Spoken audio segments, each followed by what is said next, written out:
আমাদের এই গাছটা ঐতিহ্যবাহী একটা গাছ। এই গাছের নাম আমরা জানি না, যার কারণে এই গাছের নাম আমরা রাখছি অসীম গাছ। এই গাছটা কত শত বছর আগেকার এটা আমরা এবং আমাদের বাপ দাদা কেউ বলতে পারে নাই, আমরাও বলতে পারি না। আমার দাদা আসাল সেও বলতে পারেনি গাছে কত বছর, আমার বাপ আসাল তাও বলতে পারেনি কত বছর, এটা কোনো শুন করে দিতে পারেনি যে এই কয় বছর। আমরাও মনে করি এই গাছ চলে, আমরা যতদিন আছি, আমারও বয়সে 70-75 চলছে, এখনো গাছ মনে করি না।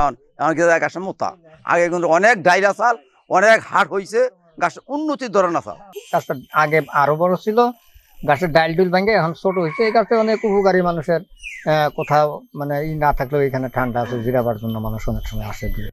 এখানে আগে অনেক ধরনের আগে অনেক বড় গাছ আছিল, বাজার হইতো।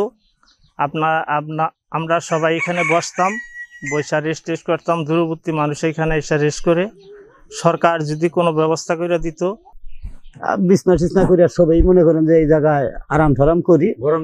গরমের দিন হলে খুব ভালো এই লাগে আর কি। এই গ্রামের সবাই আসে আর কি, দূর দূরান্ত লোক আসে, আইসে এখানে আরাম করে, বিছনাভাতি করে, আরাম করে। এই গাছটাকে কেন্দ্র করে আমরা জেনেছি যে পূর্বে হাট বসতো। এই হাটটাও এখন অনেক বিভিন্ন কারণেই, সঙ্গত কারণেই বিলুপ্তির পথে। তা স্থানীয় জনগণের যে আকাঙ্ক্ষা যেটা রয়েছে যে হাটটা আবার পুনরুজ্জীবিত হোক, এই গাছটাকে টিকিয়ে রাখার জন্য প্রশাসন ব্যবস্থা নেয়।